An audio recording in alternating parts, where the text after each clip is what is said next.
Welcome back to The Real Story. So I wanted to do a series explaining how online slots work. I've seen a lot of people commenting on YouTube videos and things with a lot of information that's just not correct, or hearsay, or old wives' tales kinds of things. So I thought I'd do a series explaining how these all work. I'll start with just a generic video explaining in general how slot machines work, and most of this information will apply to both slots online and even land-based slots in casinos like in Vegas. Then I'll start doing a video per slot. So I'll pick a slot machine or a slot game, and I'll actually go quite deep into it, looking at the communication and the messages that slot is sending to the server and back again, and sort of deciphering it and explaining how actually the game works and how it presents the results to the person playing it. So let's quickly just cover off a little bit about me. I worked in the gaming industry, the online gaming industry, for approximately 7 years. I started off as a programmer making the front ends of games, the game clients, and I then moved on to actually kind of managing and running an entire business unit of a game provider and a platform provider. So we had the games, we had the game logic, we had other game providers' games put onto our platform, which we would then sell to game operators, and they would simply handle the money side. So a game operator would have the wallet, the casino would have the wallet, they would put our games and our platform up on their website. Players would go in and play games. When they press spin, the money is moved from their game wallet or their casino wallet into our games for a spin, and then the winnings are returned. That's kind of how it works. So I've got a lot of experience with these games, both the front ends and the back ends, and the company I work for also made land-based casinos for casinos in Vegas and all over the world. So I also know a lot about how those work as well, from conversations with colleagues and looking at the machines. We even had a few in our office that we could pull apart and mess about with. So that is my background. So hopefully I'll be able to impart some of the things that I've learned on to you. So the first thing I want to cover is that slot machines are not rigged. They don't know who's playing it. They don't know anything about the people who played before or how much money's gone through it. They could. That information is available to the servers that run the game logic, but they don't. Each game is played in isolation, and they are all based purely on mathematics. So what you might have heard is a term called return to player, or RTP. This is normally a percentage. What this basically means is it's the percentage of money on average that a game will return to the player. So for instance, if the RTP is 95%, on average every £1 you put in, you will get 95p back. Now obviously you need to be playing quite a lot to actually get that to average out. Some people are going to be lucky, they're going to be the ones that hit over 100% in a short term, and some people are going to be unlucky, the ones who hit under 100% in the short term. But if you take all of the play over an entire game, of all the people playing it over a long period, then the percentage RTP is about what will hit. And if you as an individual were to play a game for a long period of time, you would see roughly that percentage as well. Now this is important because it means that casinos don't need to cheat. The games are mathematically in their favour. They just need to leave a game there, and they know that for every pound that goes through a game, they're going to be making around 5p profit. There's no point in cheating, there's no point in rigging a game. They just leave it there and let volume do the job. That's the really important thing. There's no point in a casino risking its business on illegal practices like rigging games when the game is already in their favour purely from a mathematical perspective. So that's the reason that games aren't rigged. There's no point in it. It's not worth it for the casino. They make far more money perfectly legally by just letting the game do its job. They don't need to cheat to take money off you. They're already doing it legally. What you might not know in most online slots is actually the RTP is normally, I think actually in most regulations, it has to be presented to the player somewhere. So quite often if you go into the help page or the pay table of the game and skip all the way to somewhere near the end, you will eventually find somewhere telling you what the RTP is. In this instance, we have Danger High Voltage on the screen here showing you that the RTP is between 95.97% and 96.22%. Now, most games will only display 1%. The reason that Danger High Voltage displays 2 is because it has 2 different bonus rounds. Now, it's the player's choice which of those bonus rounds that they choose, and the chances are those 2 bonus rounds have slightly different returns. One will be slightly better than the other, basically, in the amount of money it returns to you.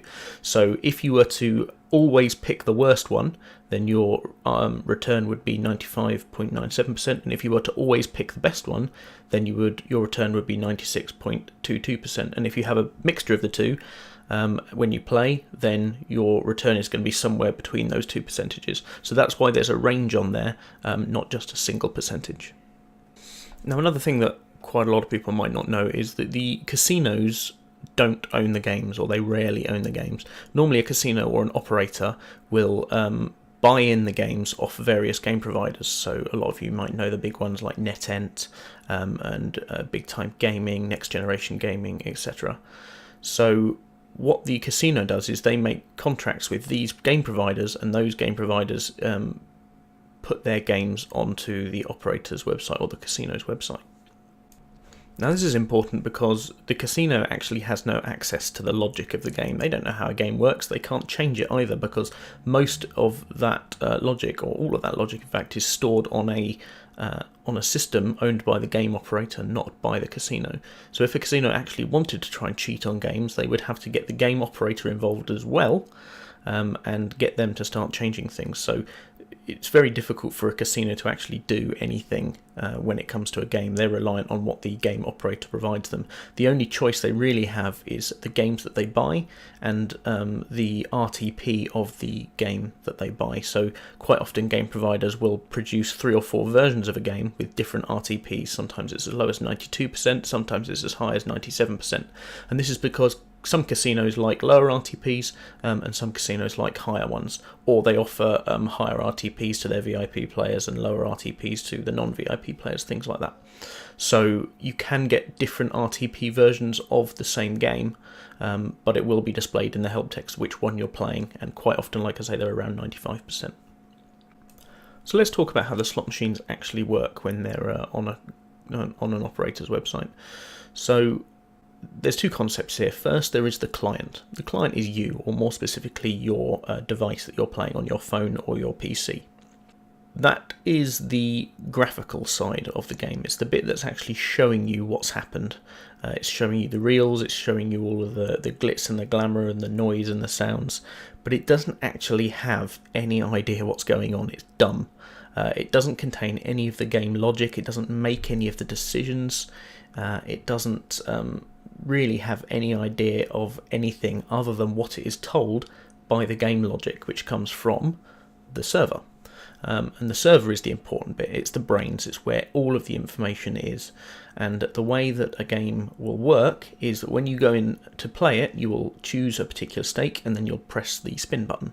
When you press the spin button, a message is sent from your client to the server saying, "Hello, I would like to play a spin and I would like to play it at this particular stake, please." The server will then decide what happens in the game, and it will decide pretty much in its entirety. It will then return that information to the client, which will then decide what to do with it. So to put this in practical terms, when you press the spin button, you'll see the reels start to spin. But at that point, they don't know what the result's going to be. They've made the request to the server, and the reel spinning is just something to show you while it waits. When the result comes back, that's when the reels actually stop, because they know where to stop, and then it will show you the result. But the entire result has already been determined. The amount that you're winning, the positions that the reels are stopping in, all of it has already been determined, and we'll see this in more detail in the per game videos that I do later, where we'll actually be able to look at the communications, the messages going back between the client and the server, and actually see the the winnings and everything in those messages. Now, there is a scenario where not all of the information is decided up front, and that's where the user has to make an actual tangible choice which affects the outcome of the game. Now, a choice is not, a picking bonus where you got a bunch of boxes and you click on them until you get the one that stops the bonus. All of that has already been determined up front. Doesn't matter what box you click on, you will always get the same result. Even at the end, when they show you, oh, this is where the big prize was, the big prize was never there. Doesn't matter if you clicked on that box, you still would have won the one that you got, because it's been determined. That is not choice, that's just fakery making you think there's choice. Actual choice is the example of Danger High Voltage, where you have to pick between two different bonus rounds. Now, those two bonus rounds play very differently. They have very different results. There's no way you can decide that up front. In fact, if you did decide it up front and you showed it to a player, they would then be able to pick the one that gave the best result. So you can't decide it up front. You have to wait until the player chooses, and then you decide what the result was going to be. And once they've chosen, obviously they can't choose a different one. So when you've got actual tangible choice like that within a game, then you have to make another message to the server. So you'll win the bonus round, you'll be given the option of the two different bonus rounds. When you click one, it will make another message to the server, another request to the server saying, this is the one I've chosen. The server will then decide what the result of that bonus round is. It will pass it back to the game, and then it will display it. But again, all of that bonus round, unless there is another tangible choice within that bonus round, and it's not often that there are, it will all have been completely determined. All of the re-triggers, everything will have been completely determined, and then it will just be shown to you. And the client is dumb; it's just showing you what the server has told it. Okay, so let's talk about how the results are determined. Basically, it's by a random number generator. Every game operator or every casino will operate their own random number generator. Often casinos operate their own, and they use that to what we call seed the game provider games with a number, and then the number that is seeded is used to generate the game results. Sometimes the game providers will use their own random number generator, but whatever the method, the result is always based on random number generation. So for a slot machine, for instance, if you've got reels each reel's got 100 positions that it can stop on, then 5 random numbers will be generated for the stop point for each reel, and then that is the result. And then the winnings are based off that.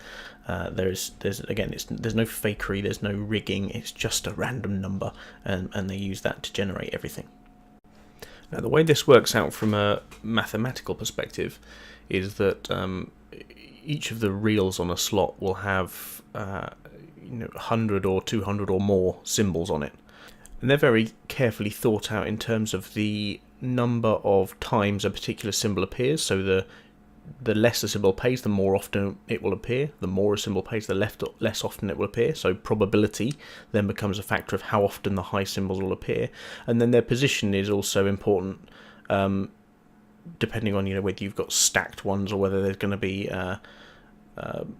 lots of different symbols appearing at the same time, that kind of thing. Especially on games like the Megaways games, where you've got either 2 symbols appearing or 20 symbols appearing all on the same time. You want to make sure that on those high concentration of symbols, where there's lots of symbols appearing at the same time, if that happens on all of the reels, there's a good spread of the symbols, so that you're not getting a massive win when all of those high concentrations are displayed at the same time.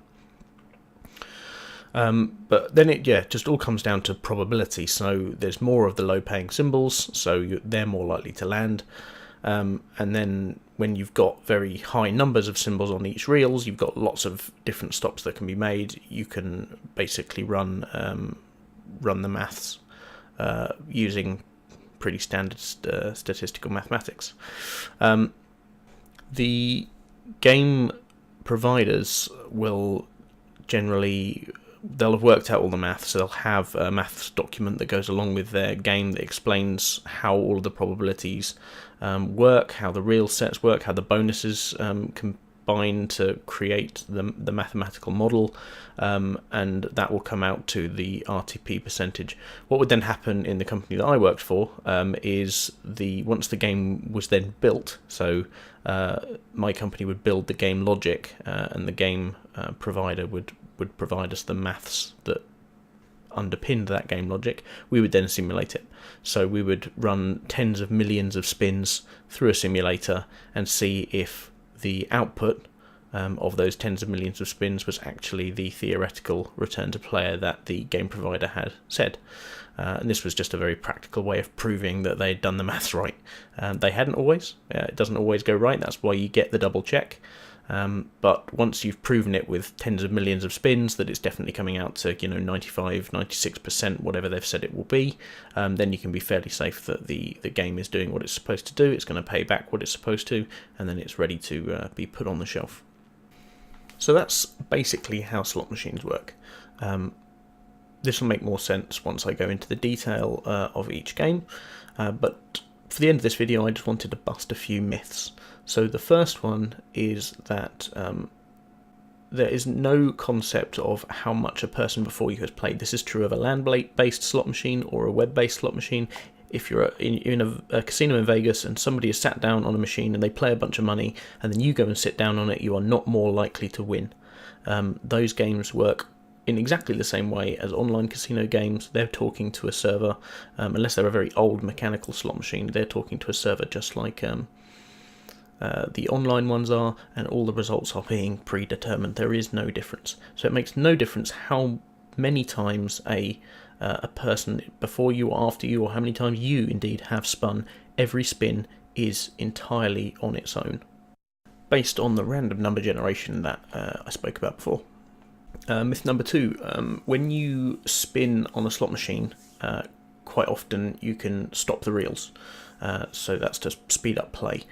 A lot of people, or I see a lot of people claim that if you stop the reels, then you're screwing yourself over and you're getting worse results. It's not true at all. The result has already been predetermined. The message has come back to the game client. All pressing the stop button does is show you that result quicker than it would have otherwise done. The reason that the game providers put those stop buttons in is because it makes people play more quickly. That's the same reason they put the fast modes in, is because it makes people play more quickly. The more quickly people play, the more quickly they lose money. There's an amazing amount of design and analytics that goes into the optimum spin time of a game to make people feel like they're winning and doing well, and having a good time, and making sure that you're optimizing the amount of money that goes through the game. This is just an option for people who really don't want to rattle through spins. They just want to go click, click, click, click, click, click, click, get a load of spins done. Game providers and casinos are going to encourage that because it means that more money goes through the game. It does not change the result in any way, shape or form. So you can press the stop button as much as you like in comfort that it will not change your result. It can't change your result. Your result has already been determined, and we will see that when I look at the messaging for the game. Myth number 3, the return of a game does not change while you play it. Again, true of Vegas slots and online slots. While I said earlier that different return versions of a game do exist, it can't be changed while you're playing. And it wouldn't be changed while you're playing. In fact, gambling, both online and land-based, is very, very heavily regulated. For instance, in Vegas, if an operator wants to change the return on a game, while they can do it at the click of a button from their control center, they have to actually submit a request to the regulator first before they're even allowed to make that change. The same is true of online slots.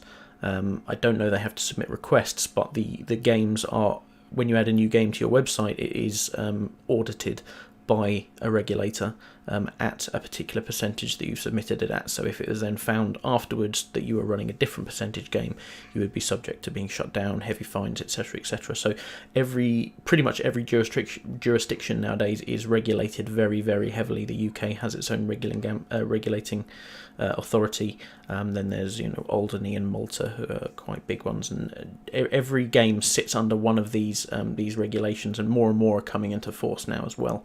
The industry is really heavily regulated, so it's very difficult to cheat, or for a casino to cheat. And like I said earlier, there's no point in it. It's not worth it. They're already winning. The math says so. Myth number 4, changing your stake, going in and out of a game, resetting, refreshing, all this kind of thing to, try and stop a bad run or start a good run, or if a game's hot or it's not, etc. None of that is true. None of it makes any difference. Like we said earlier, everything is based on random number generation. The timing of clicking the spin button at a certain time, or on a certain beat of the music or whatever like that, makes absolutely no difference. The only difference that would make is if you waited 1 second, the random number that gets generated will be different to the one that would have been generated a second ago, because quite often the random number generation is based on a timestamp or something like that. So waiting will give you a different random number, but it's not going to give you a more advantageous or a less advantageous random number. It is all random. And this brings me on to a big part of what gambling is about, and it's actually psychology. There's a lot of superstition in gambling. You feel like if I turn this off, or if I click this, or if I rub that, or if I touch that, I'm going to do better or I'm going to do worse. This all comes down to psychology and how the brain processes information, and this is a big part of what goes on in the gambling industry, is understanding players and how they work and trying to take advantage of that.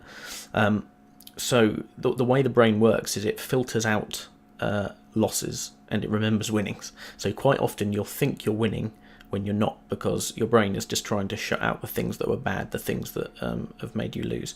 By the same token, if you do something superstitious, like you rub the screen or whatever, and then you get a big bonus appear, that will stick in your mind because that's the thing you did, and then a great thing followed it. It won't remember all the other times you rubbed the screen and nothing happened, because that's just white noise, it's just chaff, it's something the brain doesn't want to remember, so it just forgets it. So in your mind you become biased towards the good things that have happened to you, and then the things you associate with that. So that's where you get a lot of superstitions happen. A lot of people think, but when I press the stop button, I get worse results and I don't get as many bonuses. It's because they've pressed the stop button a few times and not gotten anything and made that association, but it's not actually true. There's no logic to it. It's entirely based on psychology and the way that the human brain works. Myth number 5: when you play the game for fun, it's different to when you play the game for real. Not true. It uses exactly the same logic to run the game. The only difference is that it uses a balance that isn't real as opposed to a balance that is real. It's illegal and against the regulations to have a fun mode that is different to the real mode. The fun mode has to be representative of the real game by law, in every single regulation as far as I know. So it's really important that that is true. And second, it's a lot of extra effort. It's a lot of extra effort for game providers to produce basically a second version of the game that is more advantageous to the player, and then make the fun version of that game, display the fun results when it's in fun mode. It's just a pain. It's just really annoying.